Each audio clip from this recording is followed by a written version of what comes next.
Chapter 7. Mr. Bennet's property consisted almost entirely in an estate of £2,000 a year, which, unfortunately for his daughters, was entailed, in default of heirs male, on a distant relation, and their mother's fortune, though ample for her situation in life, could but ill supply the deficiency of his. Her father had been an attorney in Meryton, and had left her £4,000. She had a sister married to a Mr. Phillips, who had been a clerk to their father and succeeded him in the business, and a brother settled in London in a respectable line of trade. The village of Longbourn was only 1 mile from Meryton, a most convenient distance for the young ladies, who were usually tempted thither 3 or 4 times a week, to pay their duty to their aunt and to a milliner's shop just over the way. The 2 youngest of the family, Catherine and Lydia, were particularly frequent in these attentions.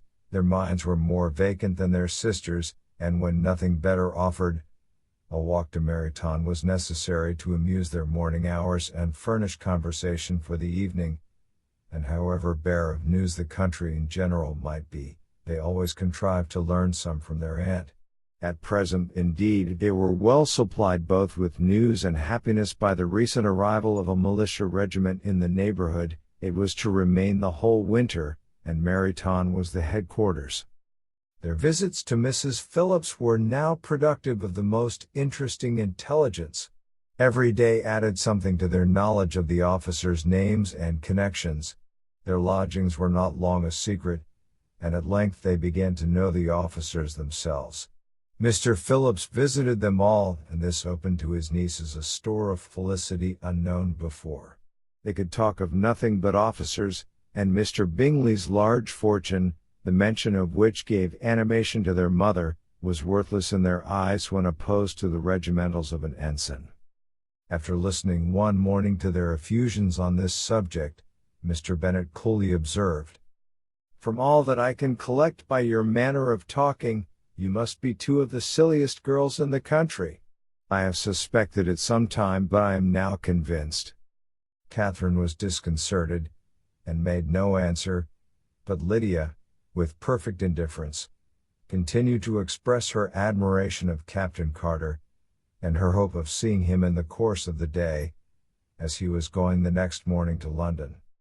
"I am astonished, my dear," said Mrs. Bennet, "that you should be so ready to think your own children silly. If I wish to think slightingly of anybody's children, it should not be of my own, however. If my children are silly, I must hope to be always sensible of it. Yes, but as it happens, they are all of them very clever. This is the only point, I flatter myself, on which we do not agree. I had hoped that our sentiments coincided in every particular, but I must so far differ from you as to think our 2 youngest daughters uncommonly foolish. My dear Mr. Bennet, you must not expect such girls to have the sense of their father and mother. When they get to our age, I dare say they will not think about officers any more than we do. I remember the time when I liked a red coat myself very well, and, indeed, so I do still at my heart, and if a smart young colonel, with 5,000 or 6,000 a year, should want one of my girls, I shall not say nay to him. And I thought Colonel Forster looked very becoming the other night at Sir William's in his regimentals." "Mamma," cried Lydia, "my aunt says that Colonel Forster and Captain Carter do not go so often to Miss Watson's as they did when they first came. She sees them now very often standing in Clark's library." Mrs. Bennet was prevented replying by the entrance of the footman with a note for Miss Bennet. It came from Netherfield, and the servant waited for an answer. Mrs. Bennet's eyes sparkled with pleasure, and she was eagerly calling out, while her daughter read, "Well, Jane, who is it from? What is it about? What does he say? Well, Jane, make haste and tell us. Make haste, my love." "It is from Miss Bingley," said Jane, and then read it aloud. "My dear friend, if you are not so compassionate as to dine today with Louisa and me, we shall be in danger of hating each other for the rest of our lives, for a whole day's tete-a-tete between 2 women can never end without a quarrel. Come as soon as you can on receipt of this. My brother and the gentleman are to dine with the officers. Yours ever, Caroline Bingley. With the officers? Cried Lydia. I wonder my aunt did not tell us of that. Dining out, said Mrs. Bennet. That is very unlucky. Can I have the carriage? Said Jane. No, my dear, you had better go on horseback, because it seems likely to rain, and then you must stay all night. That would be a good scheme, said Elizabeth, if you were sure that they would not offer to send her home. Oh, but the gentlemen will have Mr. Bingley's chaise to go to Meryton, and the Hursts have no horses to theirs. I had much rather go in the coach.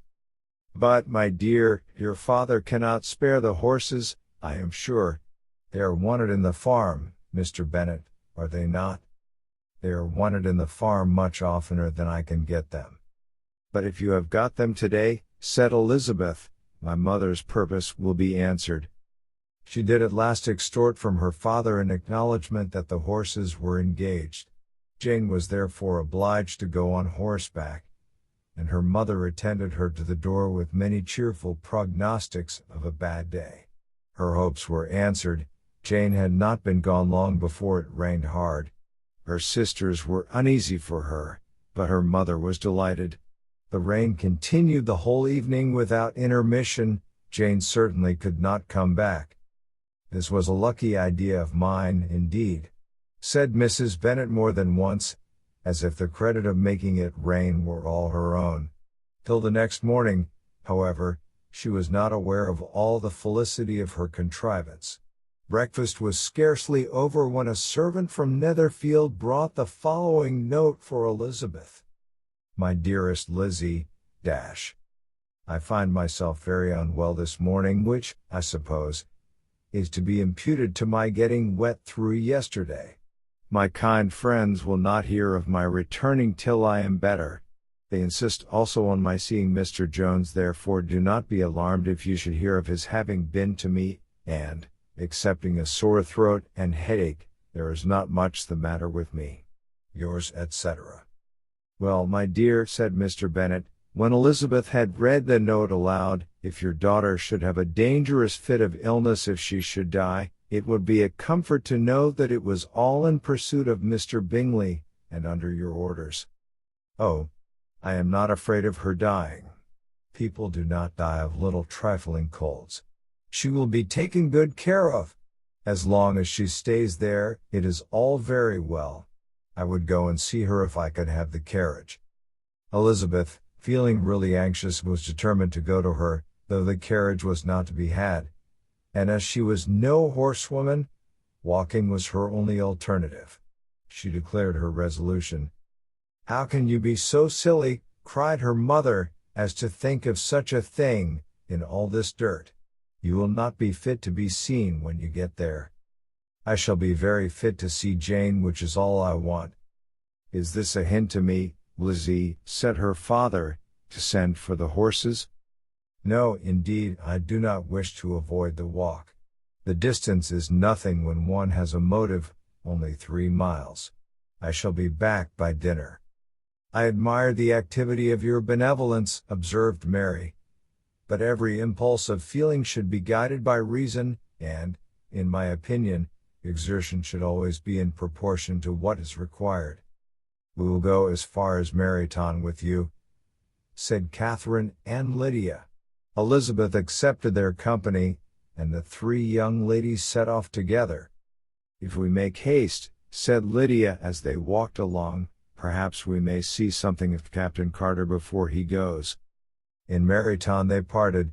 The 2 youngest repaired to the lodgings of one of the officers' wives, and Elizabeth continued her walk alone, crossing field after field at a quick pace, jumping over stiles and springing over puddles with impatient activity, and finding herself at last within view of the house, with weary ankles, dirty stockings, and a face glowing with the warmth of exercise.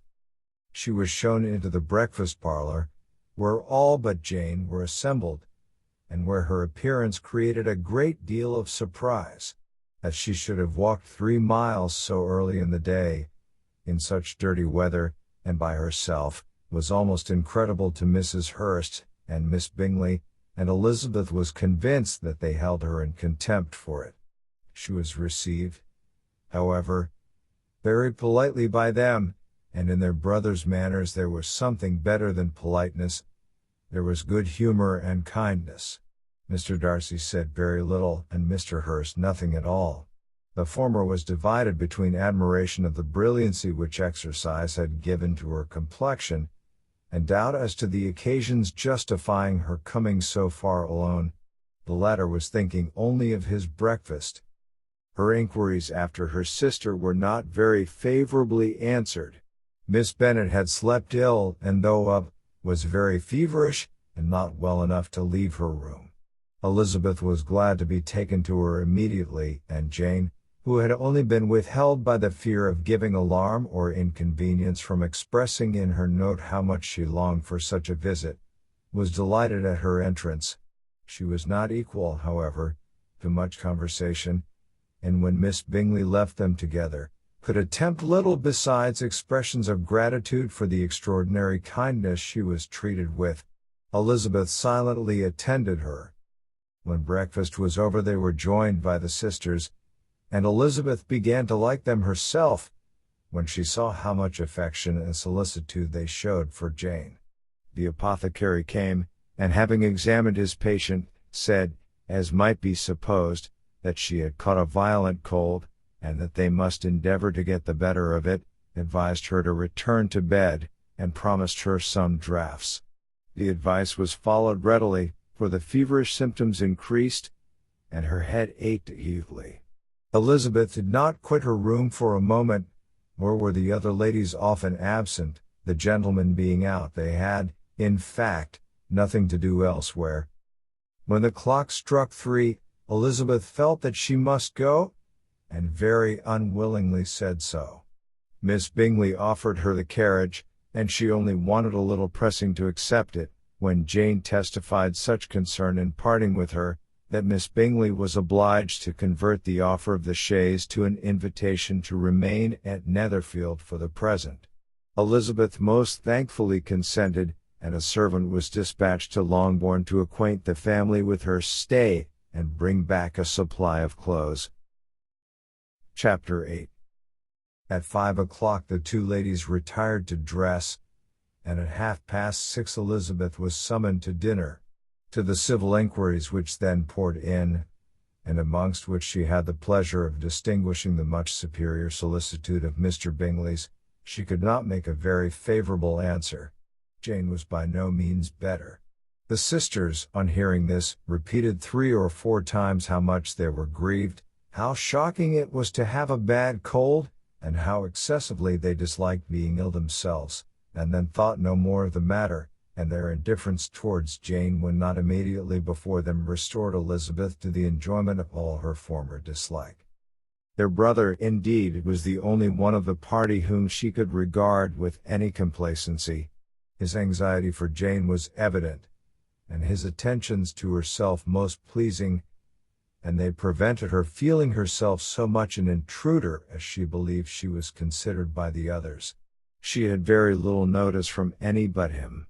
Miss Bingley was engrossed by Mr. Darcy, her sister scarcely less so, and as for Mr. Hurst, by whom Elizabeth sat, he was an indolent man, who lived only to eat, drink, and play at cards, who, when he found her to prefer a plain dish to a ragout, had nothing to say to her.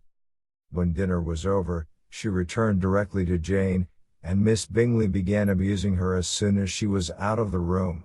Her manners were pronounced to be very bad indeed, a mixture of pride and impertinence. She had no conversation, no style, no beauty. Mrs. Hurst thought the same, and added, "She has nothing, in short, to recommend her, but being an excellent walker. I shall never forget her appearance this morning. She really looked almost wild." "She did, indeed, Louisa. I could hardly keep my countenance. Very nonsensical to come at all. Why must she be scampering about the country? Because her sister had a cold. Her hair, so untidy, so blousy. Yes, and her petticoat. I hope you saw her petticoat, 6 inches deep in mud. I am absolutely certain, and the gown which had been let down to hide it not doing its office. Your picture may be very exact, Louisa, said Bingley, but this was all lost upon me. I thought Miss Elizabeth Bennet looked remarkably well when she came into the room this morning. Her dirty petticoat quite escaped my notice. You observed it, Mr. Darcy, I am sure, said Miss Bingley, and I am inclined to think that you would not wish to see your sister make such an exhibition. Certainly not. To walk 3 miles, or 4 miles, or 5 miles, or whatever it is, above her ankles in dirt, and alone, quite alone. What could she mean by it? It seems to me to show an abominable sort of conceited independence, a most country town indifference to decorum. It shows an affection for her sister that is very pleasing, said Bingley. I am afraid, Mr. Darcy, observed Miss Bingley in a half-whisper, that this adventure has rather affected your admiration of her fine eyes. Not at all, he replied, they were brightened by the exercise. A short pause followed this speech, and Mrs. Hurst began again. I have an excessive regard for Miss Jane Bennet. She is really a very sweet girl, and I wish with all my heart she were well settled. But with such a father and mother, and such low connections, I am afraid there is no chance of it. I think I have heard you say that their uncle is an attorney in Meryton. Yes, and they have another, who lives somewhere near Cheapside. That is capital, added her sister, and they both laughed heartily. If they had uncles enough to fill all Cheapside, cried Bingley, it would not make them one jot less agreeable. But it must very materially lessen their chance of marrying men of any consideration in the world, replied Darcy. To this speech Bingley made no answer, but his sisters gave it their hearty assent, and indulged their mirth for some time at the expense of their dear friend's vulgar relations. With a renewal of tenderness, however, they returned to her room on leaving the dining parlor, and sat with her till summoned to coffee. She was still very poorly, and Elizabeth would not quit her at all till late in the evening, when she had the comfort of seeing her sleep, and when it seemed to her rather right than pleasant that she should go downstairs herself. On entering the drawing-room she found the whole party at loo and was immediately invited to join them, but suspecting them to be playing high she declined it, and making her sister the excuse, said she would amuse herself for the short time she could stay below, with a book. Mr. Hurst looked at her with astonishment. Do you prefer reading to cards? Said he, that is rather singular. Miss Eliza Bennet, said Miss Bingley, despises cards. She is a great reader, and has no pleasure in anything else. I deserve neither such praise nor such censure, cried Elizabeth. I am not a great reader, and I have pleasure in many things. In nursing your sister I am sure you have pleasure, said Bingley, and I hope it will be soon increased by seeing her quite well. Elizabeth thanked him from her heart, and then walked towards the table where a few books were lying. He immediately offered to fetch her others all that his library afforded. And I wish my collection were larger for your benefit and my own credit, but I am an idle fellow, and though I have not many, I have more than I ever looked into. Elizabeth assured him that she could suit herself perfectly with those in the room. I am astonished, said Miss Bingley, that my father should have left so small a collection of books.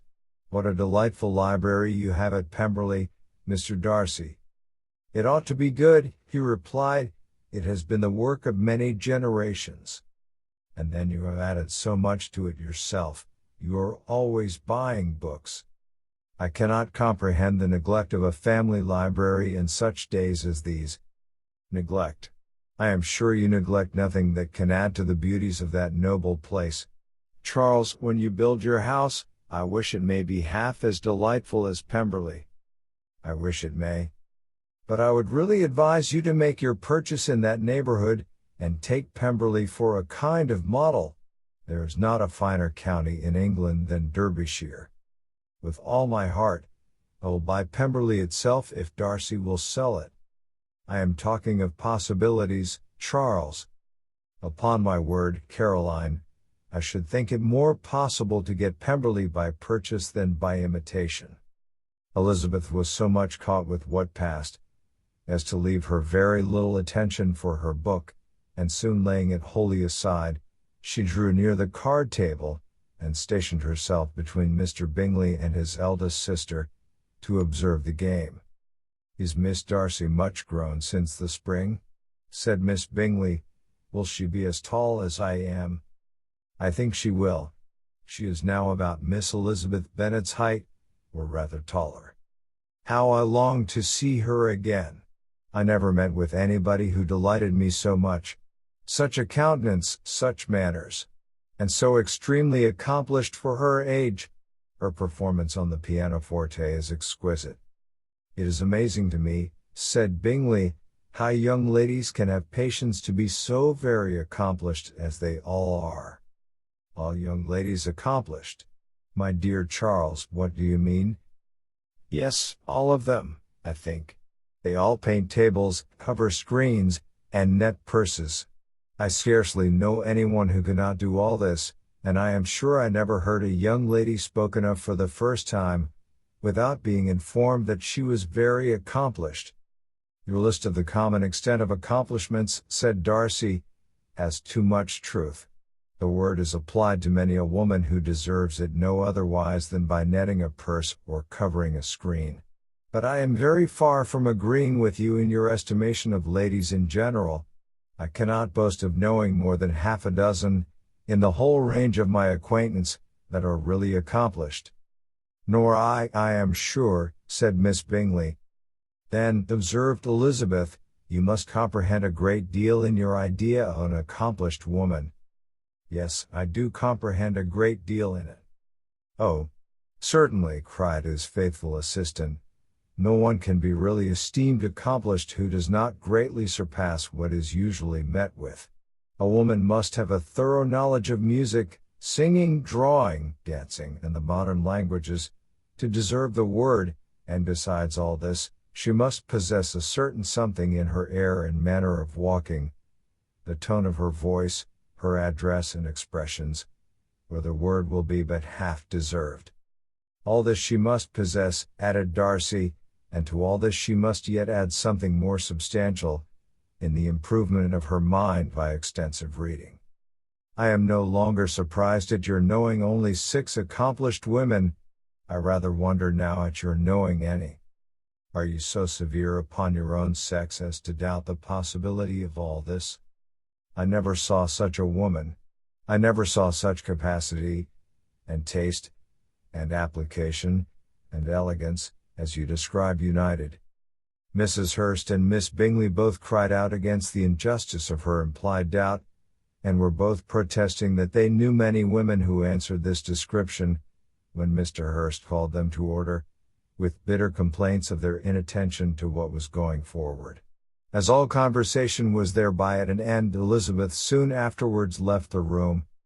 "Elizabeth Bennet," said Miss Bingley, when the door was closed on her, "is one of those young ladies who seek to recommend themselves to the other sex by undervaluing their own, and with many men, I dare say, it succeeds. But, in my opinion, it is a paltry device, a very mean art." "Undoubtedly," replied Darcy, to whom this remark was chiefly addressed, "there is a meanness in all the arts which ladies sometimes condescend to employ for captivation. Whatever bears affinity to cunning is despicable." Miss Bingley was not so entirely satisfied with this reply as to continue the subject. Elizabeth joined them again only to say that her sister was worse, and that she could not leave her. Bingley urged Mr. Jones being sent for immediately, while his sisters, convinced that no country advice could be of any service, recommended an express to town for one of the most eminent physicians. This she would not hear of, but she was not so unwilling to comply with their brother's proposal, and it was settled that Mr. Jones should be sent for early in the morning, if Miss Bennet were not decidedly better. Bingley was quite uncomfortable. His sisters declared that they were miserable. They solaced their wretchedness, however, by duets after supper, while he could find no better relief to his feelings than by giving his housekeeper directions that every attention might be paid to the sick lady and her sister. Chapter 9. Elizabeth passed the chief of the night in her sister's room, and in the morning had the pleasure of being able to send a tolerable answer to the inquiries which she very early received from Mr. Bingley by a housemaid, and some time afterwards from the two elegant ladies who waited on his sisters. In spite of this amendment, however, she requested to have a note sent to Longbourn, desiring her mother to visit Jane, and form her own judgment of her situation. The note was immediately dispatched, and its contents as quickly complied with. Mrs. Bennet, accompanied by her two youngest girls, reached Netherfield soon after the family breakfast. If she found Jane in any apparent danger, Mrs. Bennet would have been very miserable, but being satisfied on seeing her that her illness was not alarming, she had no wish of her recovering immediately, as her restoration to health would probably remove her from Netherfield. She would not listen therefore to her daughter's proposal of being carried home, neither did the apothecary, who arrived about the same time, think it at all advisable. After sitting a little while with Jane, on Miss Bingley's appearance and invitation, the mother and three daughters all attended her into the breakfast parlour.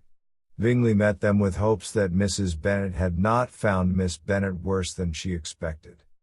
"Indeed I have, sir," was her answer. "She is a great deal too ill to be moved.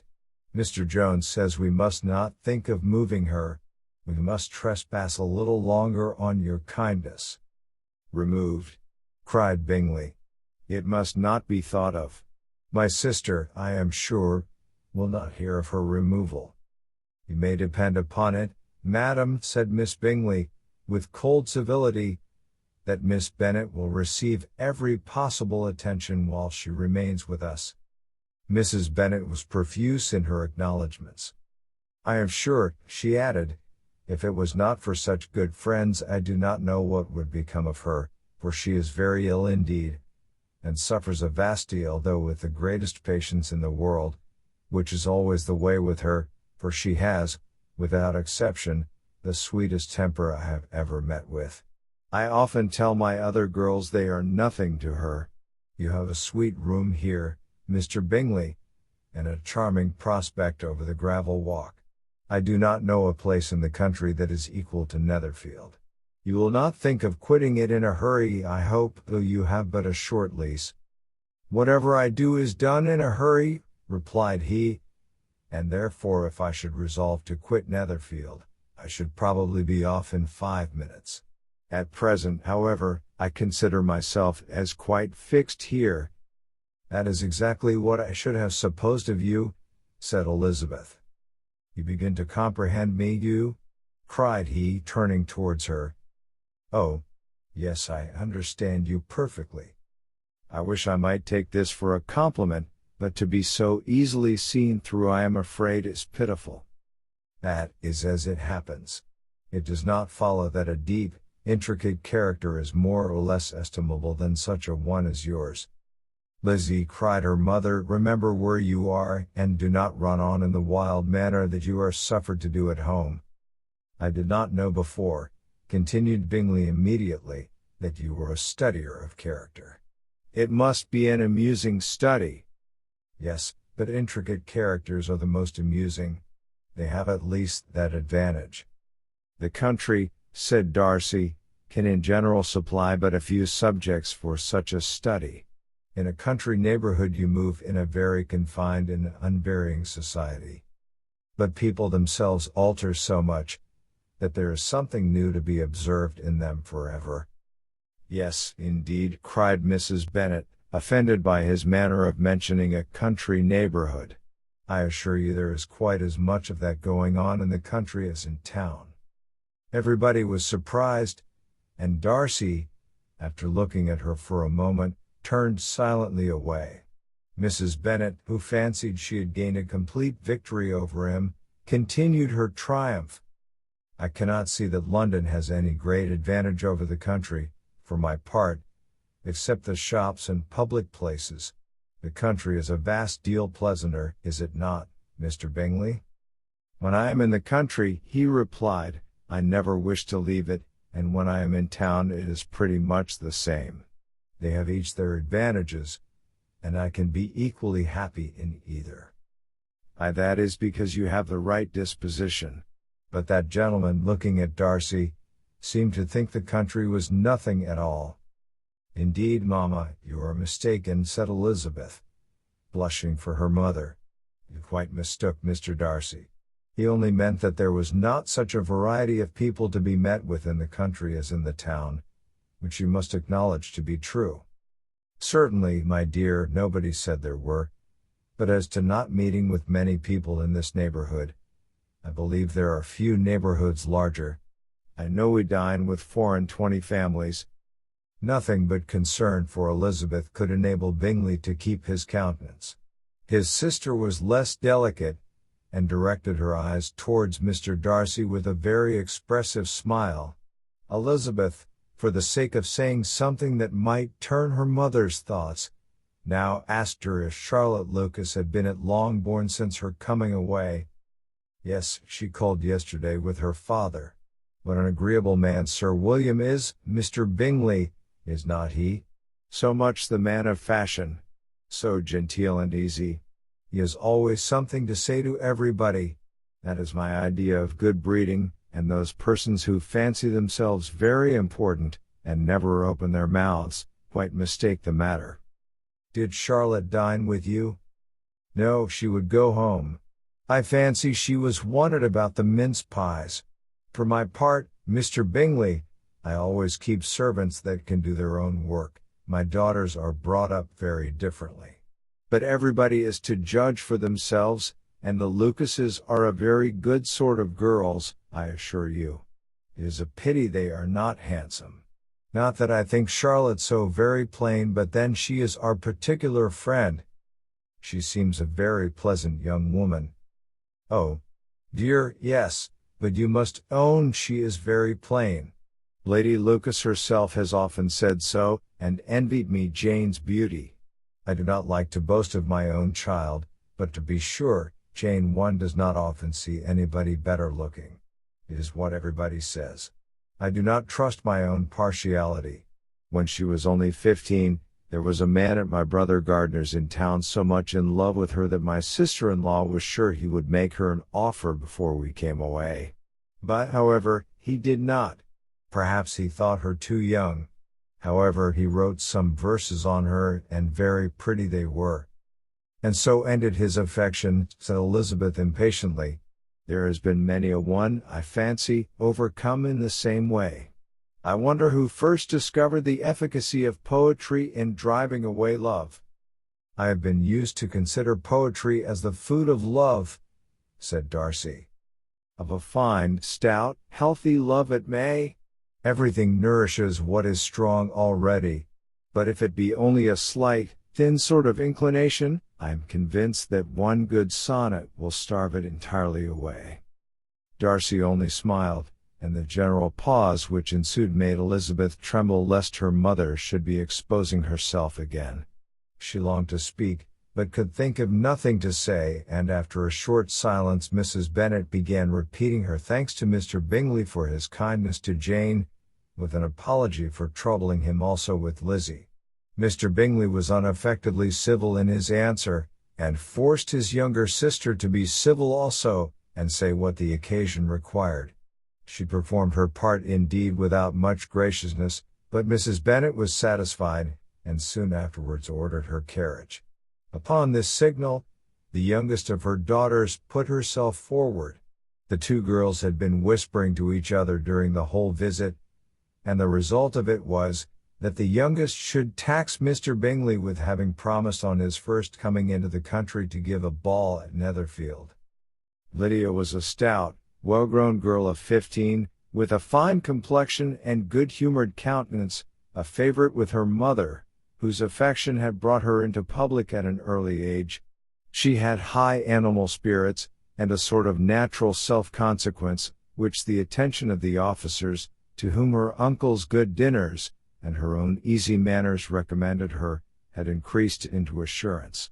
She was very equal, therefore, to address Mr. Bingley on the subject of the ball, and abruptly reminded him of his promise, adding, that it would be the most shameful thing in the world if he did not keep it. His answer to this sudden attack was delightful to their mother's ear. "I am perfectly ready, I assure you, to keep my engagement, and when your sister is recovered, you shall, if you please, name the very day of the ball. But you would not wish to be dancing when she is ill." Lydia declared herself satisfied. Oh, yes, it would be much better to wait till Jane was well, and by that time most likely Captain Carter would be at Meryton again. "And when you have given your ball," she added, "I shall insist on their giving one also. I shall tell Colonel Forster it will be quite a shame if he does not." Mrs. Bennet and her daughters then departed, and Elizabeth returned instantly to Jane, leaving her own and her relations' behavior to the remarks of the two ladies and Mr. Darcy, the latter of whom, however, could not be prevailed on to join in their censure of her, in spite of all Miss Bingley's witticisms on fine eyes. Chapter 10. The day passed much as the day before had done. Mrs. Hurst and Miss Bingley had spent some hours of the morning with the invalid, who continued, though slowly, to mend, and in the evening Elizabeth joined their party in the drawing-room. The loo table, however, did not appear. Mr. Darcy was writing, and Miss Bingley, seated near him, was watching the progress of his letter and repeatedly calling off his attention by messages to his sister. Mr. Hurst and Mr. Bingley were at piquet, and Mrs. Hurst was observing their game. Elizabeth took up some needlework, and was sufficiently amused in attending to what passed between Darcy and his companion.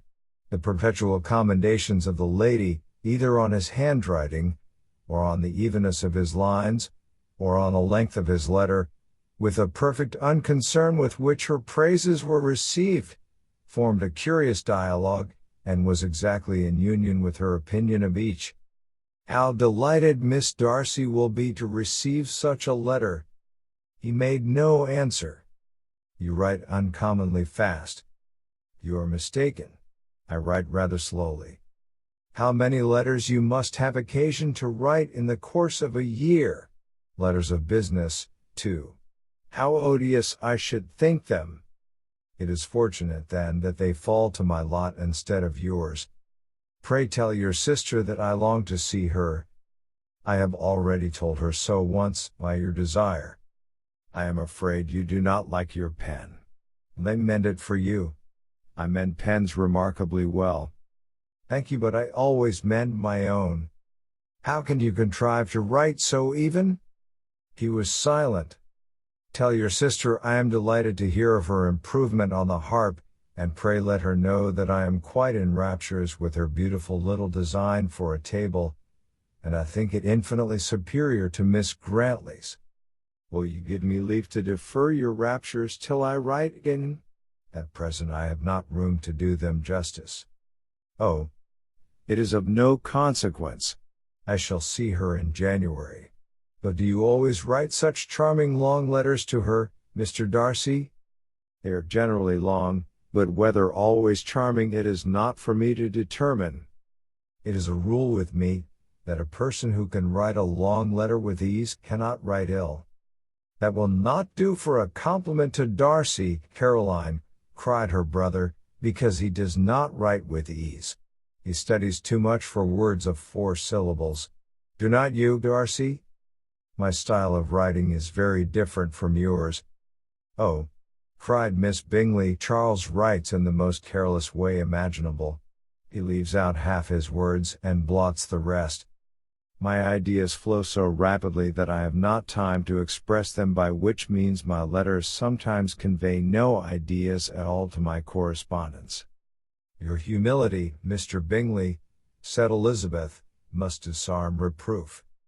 "Nothing is more deceitful," said Darcy, "than the appearance of humility. It is often only carelessness of opinion, and sometimes an indirect boast." And which of the two do you call my little recent piece of modesty? The indirect boast, for you are really proud of your defects in writing, because you consider them as proceeding from a rapidity of thought and carelessness of execution, which, if not estimable, you think at least highly interesting.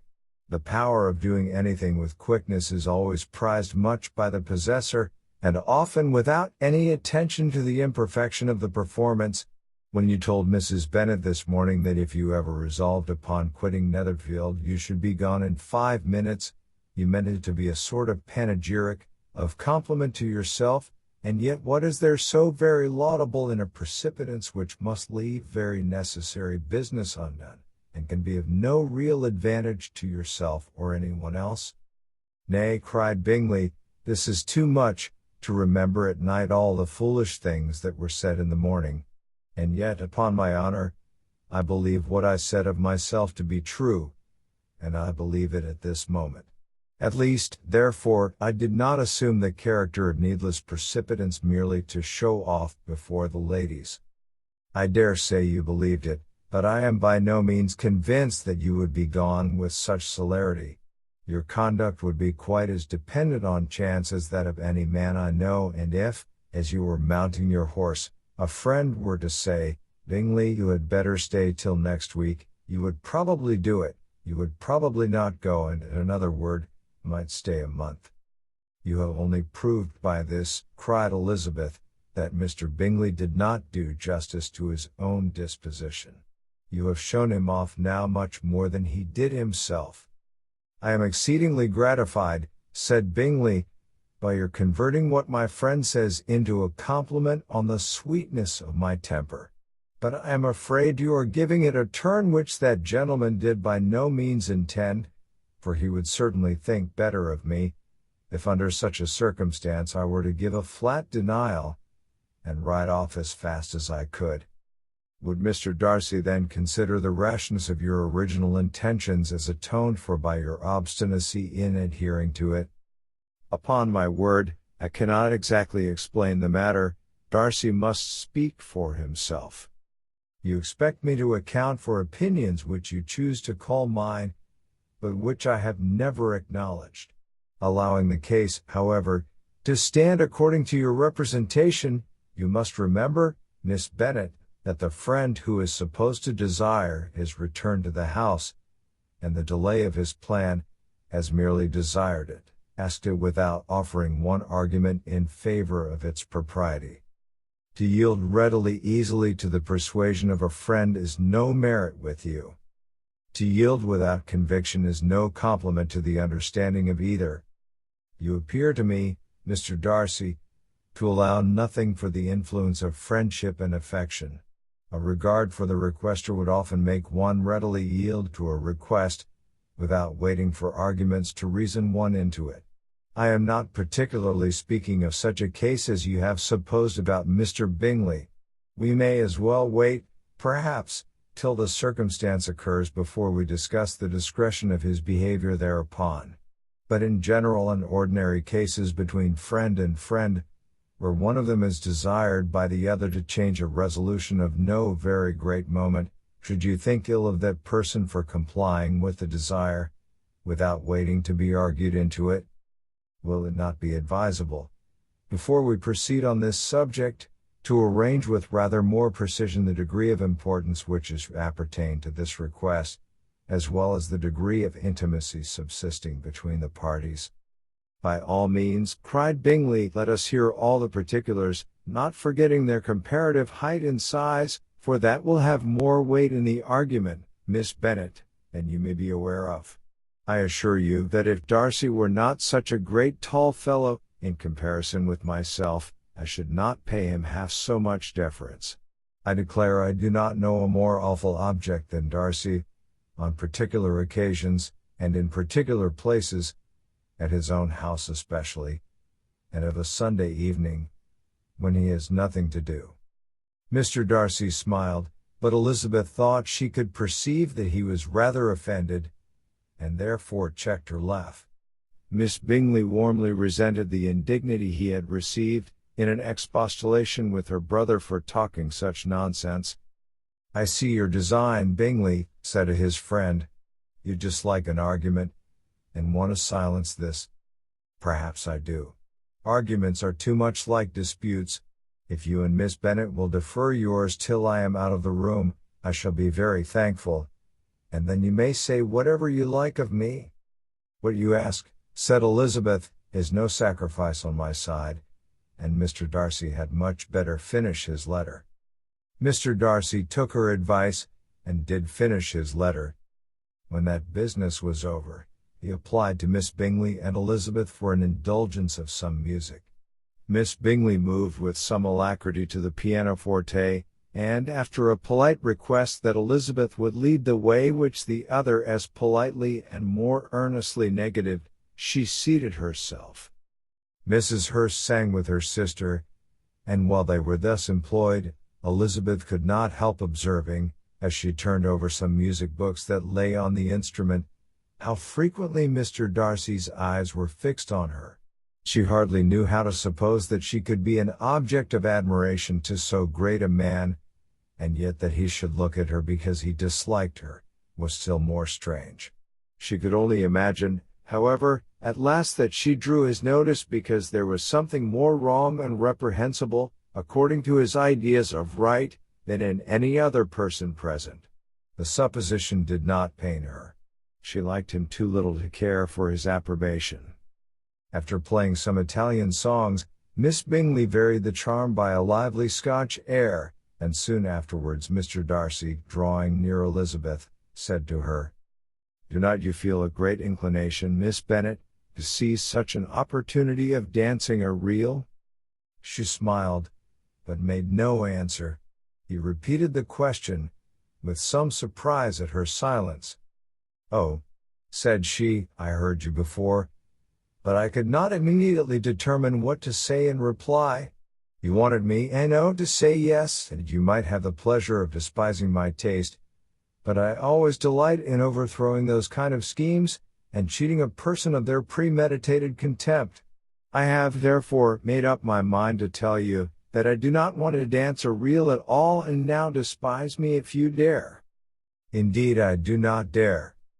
Elizabeth, having rather expected to affront him, was amazed at his gallantry, but there was a mixture of sweetness and archness in her manner which made it difficult for her to affront anybody, and Darcy had never been so bewitched by any woman as he was by her. He really believed, that were it not for the inferiority of her connections, he should be in some danger. Miss Bingley saw or suspected enough to be jealous, and her great anxiety for the recovery of her dear friend Jane received some assistance from her desire of getting rid of Elizabeth. She often tried to provoke Darcy into disliking her guest, by talking of their supposed marriage, and planning his happiness in such an alliance. "I hope," said she, as they were walking together in the shrubbery the next day, "you will give your mother-in-law a few hints, when this desirable event takes place, as to the advantage of holding her tongue, and if you can compass it, do cure the younger girls of running after officers. And, if I may mention so delicate a subject, endeavor to check that little something, bordering on conceit and impertinence, which your lady possesses. Have you anything else to propose for my domestic felicity? Oh, yes. Do let the portraits of your uncle and Aunt Phillips be placed in the gallery at Pemberley. Put them next to your great-uncle the judge. They are in the same profession, you know, only in different lines. As for your Elizabeth's picture, you must not have it taken, for what painter could do justice to those beautiful eyes? It would not be easy indeed to catch their expression, but their color and shape, and the eyelashes, so remarkably fine, might be copied." At that moment they were met from another walk by Mrs. Hurst and Elizabeth herself. "I did not know that you intended to walk," said Miss Bingley, in some confusion, lest they had been overheard. "You used us abominably ill," answered Mrs. Hurst, "running away without telling us that you were coming out." Then taking the disengaged arm of Mr. Darcy, she left Elizabeth to walk by herself. The path just admitted 3. Mr. Darcy felt their rudeness, and immediately said, "This walk is not wide enough for our party. We had better go into the avenue." But Elizabeth, who had not the least inclination to remain with them, laughingly answered, "No, no, stay where you are. You're charmingly grouped, and appear to uncommon advantage. The picturesque would be spoilt by admitting a fourth. Goodbye." She then ran gaily off, rejoicing as she rambled about, in the hope of being at home again in a day or two. Jane was already so much recovered as to intend leaving her room for a couple of hours that evening. Chapter 11.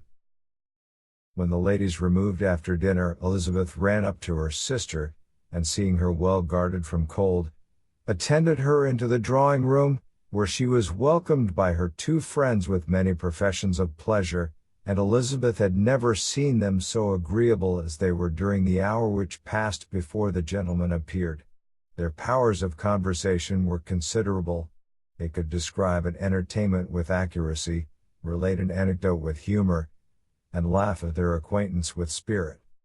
But when the gentlemen entered, Jane was no longer the first object. Miss Bingley's eyes were instantly turned toward Darcy, and she had something to say to him before he had advanced many steps. He addressed himself to Miss Bennet. With a polite congratulation, Mr. Hurst also made her a slight bow, and said he was very glad, but diffuseness and warmth remained for Bingley's salutation. He was full of joy and attention. The first half-hour was spent in piling up the fire, lest she should suffer from the change of room, and she removed at his desire to the other side of the fireplace, that she might be further from the door. He then sat down by her, and talked scarcely to anyone else. Elizabeth, at work in the opposite corner, saw it all with great delight. When tea was over, Mr. Hurst reminded his sister-in-law of the card table, but in vain. She had obtained private intelligence that Mr. Darcy did not wish for cards, and Mr. Hurst soon found even his open petition rejected. She assured him that no one intended to play, and the silence of the whole party on the subject seemed to justify her. Mr. Hurst had therefore nothing to do, but to stretch himself on one of the sofas and go to sleep. Darcy took up a book, Miss Bingley did the same, and Mrs. Hurst, principally occupied in playing with her bracelets and rings, joined now and then in her brother's conversation with Miss Bennet. Miss Bingley's attention was quite as much engaged in watching Mr. Darcy's progress through his book, as in reading her own, and she was perpetually either making some inquiry, or looking at his page. She could not win him, however, to any conversation. He merely answered her question, and read on. At length, quite exhausted by the attempt to be amused with her own book, which she had only chosen because it was the second volume of his, she gave a great yawn and said, "How pleasant it is to spend an evening in this way. I declare after all there is no enjoyment like reading. How much sooner one tires of anything than of a book. When I have a house of my own, I shall be miserable if I have not an excellent library." No one made any reply. She then yawned again, threw aside her book, and cast her eyes round the room in quest for some amusement, when hearing her brother mentioning a ball to Miss Bennet, she turned suddenly towards him and said, "By the by, Charles, are you really serious in meditating a dance at Netherfield? I would advise you, before you determine on it, to consult the wishes of the present party. I am much mistaken if there are not some among us to whom a ball would be rather a punishment than a pleasure." "If you mean Darcy," cried her brother, "he may go to bed, if he chooses, before it begins, but as for the ball, it is quite a settled thing, and as soon as Nicholas has made white soup enough, I shall send round my cards." "I should like balls infinitely better," she replied, "if they were carried on in a different manner, but there is something insufferably tedious in the usual process of such a meeting. It would surely be much more rational if conversation instead of dancing were made the order of the day." "Much more rational, my dear Caroline, I dare say, but it would not be near so much like a ball." Miss Bingley made no answer, and soon afterwards she got up and walked about the room. Her figure was elegant, and she walked well, but Darcy, at whom it was all aimed, was still inflexibly studious. In the desperation of her feelings, she resolved on one effort more, and, turning to Elizabeth, said, "Miss Eliza Bennet, let me persuade you to follow my example, and take a turn about the room. I assure you it is very refreshing after sitting so long in one attitude." Elizabeth was surprised, but agreed to it immediately. He was as much awake to the novelty of attention in that quarter as Elizabeth herself could be, and unconsciously closed his book. He was directly invited to join their party, but he declined it, observing that he could imagine but two motives for their choosing to walk up and down the room together, with either of which motives his joining them would interfere. What could he mean? She was dying to know what could be his meaning, and asked Elizabeth whether she could at all understand him.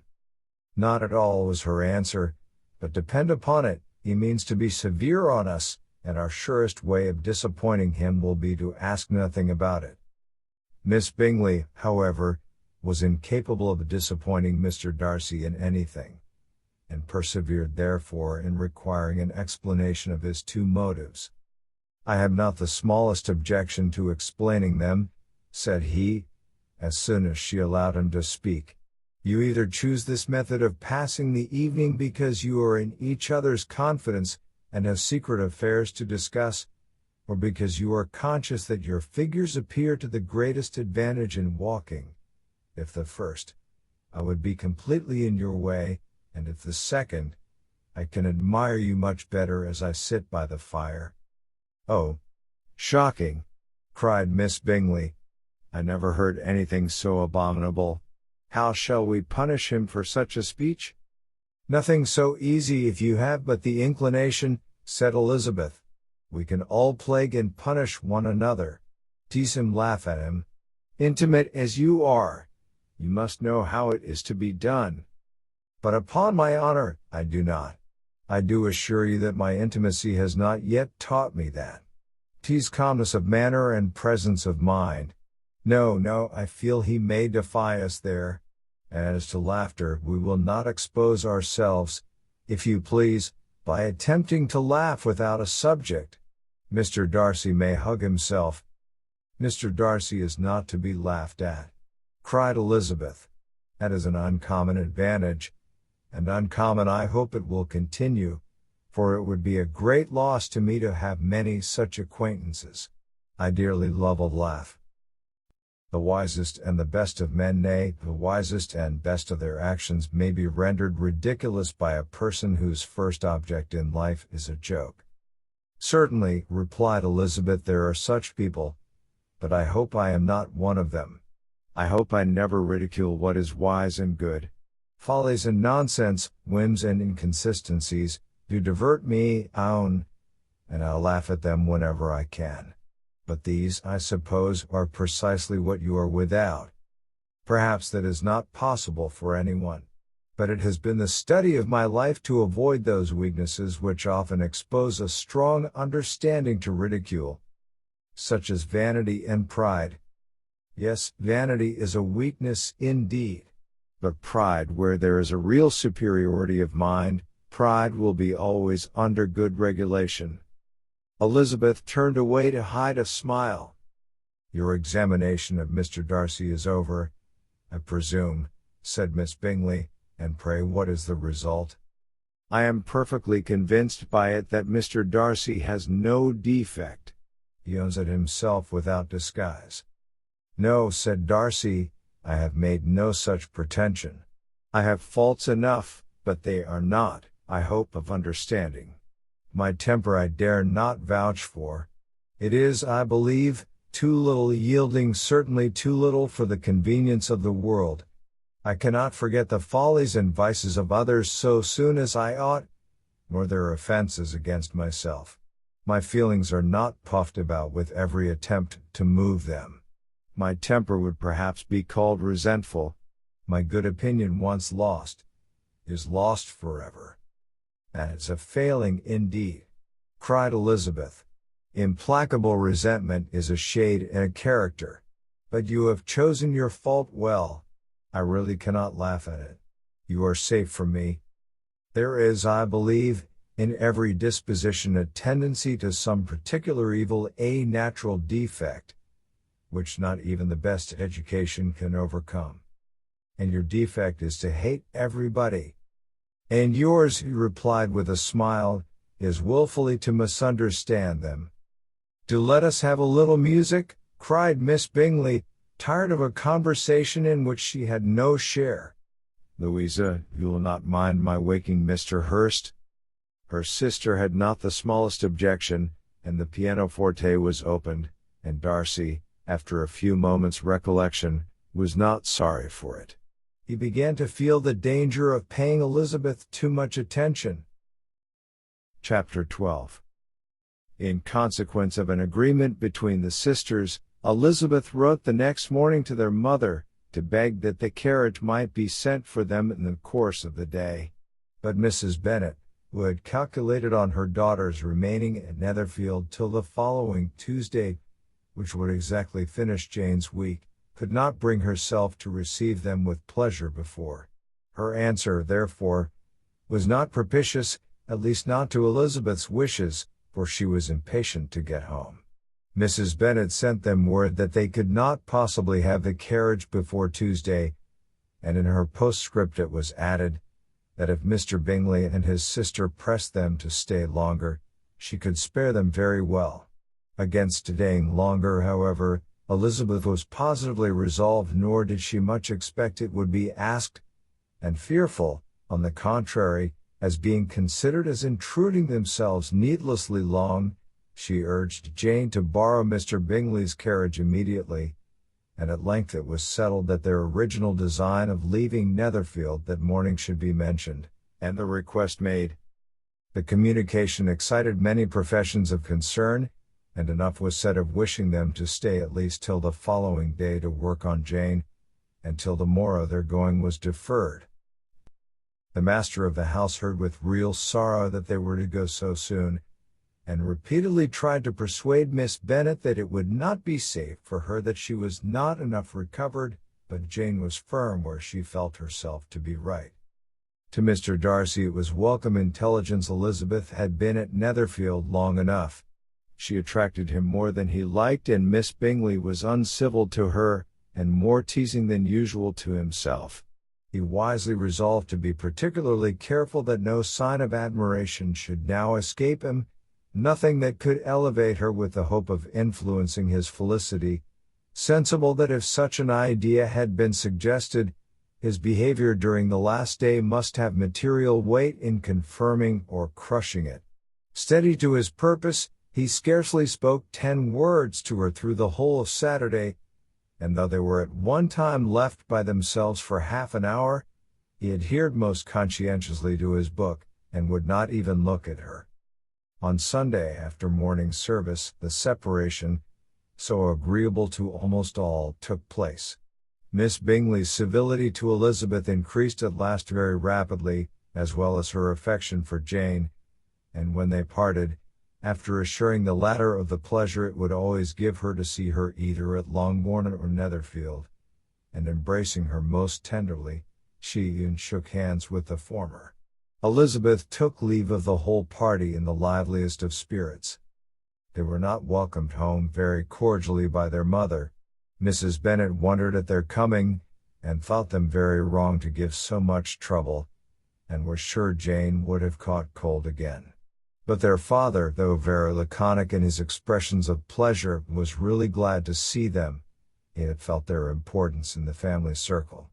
The evening conversation, when they were all assembled, had lost much of its animation, and almost all its sense by the absence of Jane and Elizabeth. They found Mary, as usual, deep in the study of thorough base and human nature, and had some extracts to admire, and some new observations of threadbare morality to listen to. Catherine and Lydia had information for them of a different sort. Much had been done and much had been said in the regiment since the preceding Wednesday. Several of the officers had dined lately with their uncle, a private had been flogged, and it had actually been hinted that Colonel Forster was going to be married. Chapter 13. "I hope, my dear," said Mr. Bennet to his wife, as they were at breakfast the next morning, "that you have ordered a good dinner today, because I have reason to expect an addition to our family party." "Who do you mean, my dear?" "I know of nobody that is coming, I am sure, unless Charlotte Lucas should happen to call in, and I hope my dinners are good enough for her. I do not believe she often sees such at home. The person of whom I speak is a gentleman, and a stranger." Mrs. Bennet's eyes sparkled. "A gentleman and a stranger. It is Mr. Bingley, I am sure. Well, I am sure I shall be extremely glad to see Mr. Bingley. But good Lord! How unlucky! There is not a bit of fish to be got today. Lydia, my love, ring the bell, I must speak to Hild this moment." "It is not Mr. Bingley," said her husband, "it is a person whom I never saw in the whole course of my life." This roused a general astonishment, and he had the pleasure of being eagerly questioned by his wife and his 5 daughters at once. After amusing himself some time with their curiosity, he thus explained: "About a month ago I received this letter, and about a fortnight ago I answered it, for I thought it a case of some delicacy, and requiring early attention. It is from my cousin Mr. Collins, who, when I am dead, may turn you all out of this house as soon as he pleases." "Oh, my dear," cried his wife, "I cannot bear to hear that mentioned. Pray do not talk of that odious man. I do think it is the hardest thing in the world, that your estate should be entailed away from your own children, and I am sure, if I had been you, I should have tried long ago to do something or other about it." Jane and Elizabeth tried to explain to her the nature of an entail. They had often attempted to do it before, but it was a subject on which Mrs. Bennet was beyond the reach of reason, and she continued to rail bitterly against the cruelty of settling an estate away from a family of 5 daughters, in favor of a man whom nobody cared anything about. "It certainly is a most iniquitous affair," said Mr. Bennet, "and nothing can clear Mr. Collins from the guilt of inheriting Longbourn. But if you will listen to his letter, you may perhaps be a little softened by his manner of expressing himself." "No, that I am sure I shall not. And I think it is very impertinent of him to write to you at all, and very hypocritical. I hate such false friends. Why could he not keep on quarreling with you, as his father did before him? Why, indeed, he does seem to have had some filial scruples on that head, as you will hear. Hunsford, near Westerham, Kent, 15th October. Dear Sir Dash, the disagreement subsisting between yourself and my late honored father always gave me much uneasiness, and since I have had the misfortune to lose him, I have frequently wished to heal the breach, but for some time I was kept back by my own doubts, fearing lest it might seem disrespectful to his memory for me to be on good terms with anyone with whom it always pleased him to be at variance. There, Mrs. Bennet. My mind, however, is now made up on the subject, for having received ordination at Easter, I have been so fortunate as to be distinguished by the patronage of the Right Honourable Lady Catherine de Bourgh, widow of Sir Louis de Bourgh, whose bounty and beneficence has preferred me to the valuable rectory of this parish, where it shall be my earnest endeavour to demean myself with grateful respect towards her ladyship, and be ever ready to perform those rites and ceremonies which are instituted by the Church of England. As a clergyman, moreover, I feel it my duty to promote and establish the blessing of peace in all families within the reach of my influence, and on these grounds I flatter myself that my present overtures are highly commendable, and that the circumstance of my being next in the entail of Longbourn estate will be kindly overlooked on your side, and not lead you to reject the offered olive branch.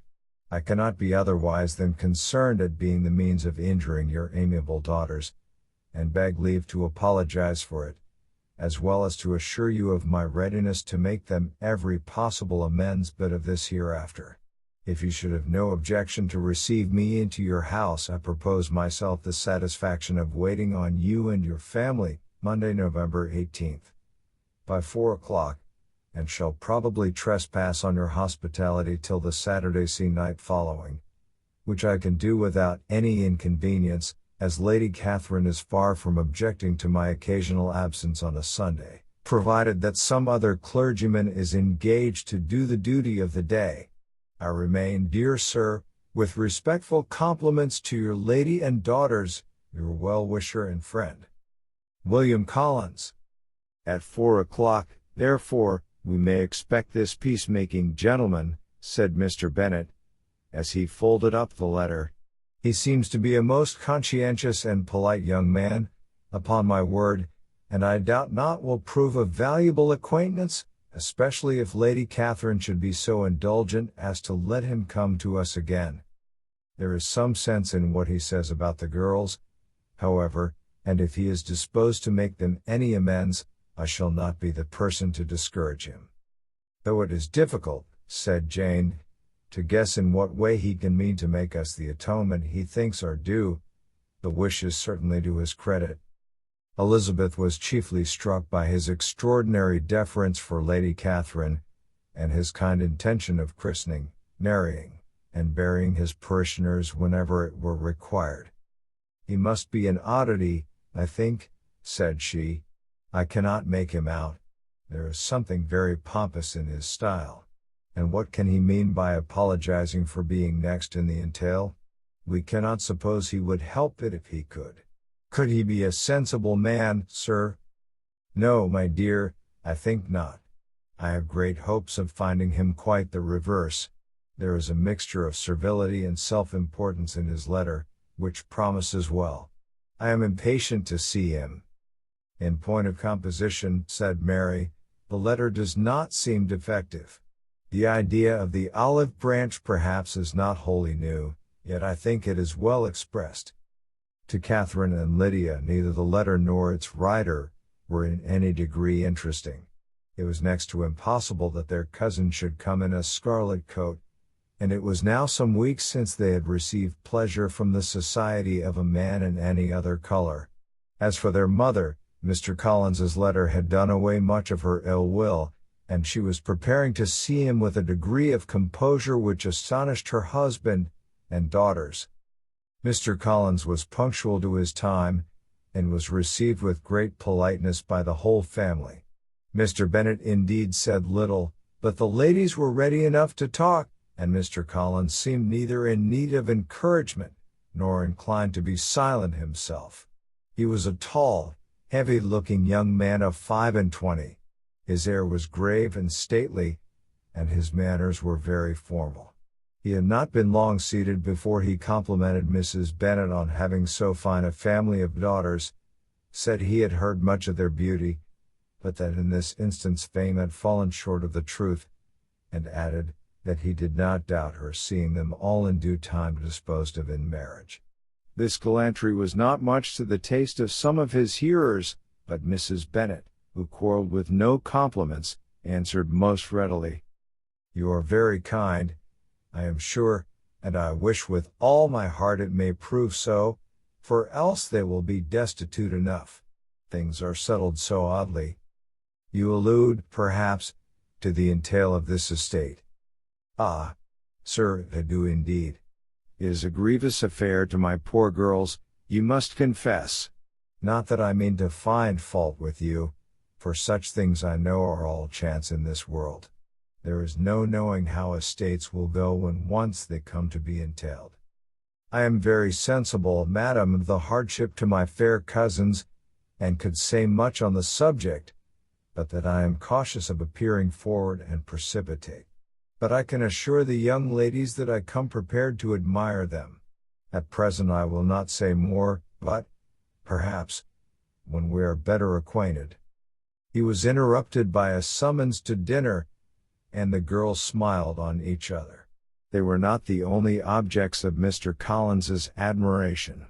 The hall, the dining room, and all its furniture were examined and praised, and his commendation of everything would have touched Mrs. Bennet's heart, but for the mortifying supposition of his viewing it all as his own future property. The dinner too in its turn was highly admired, and he begged to know to which of his fair cousins the excellency of its cooking was owing. But he was set right there by Mrs. Bennet, who assured him with some asperity that they were very well able to keep a good cook, and that her daughters had nothing to do in the kitchen. He begged pardon for having displeased her. In a softened tone she declared herself not at all offended, but he continued to apologize for about a quarter of an hour,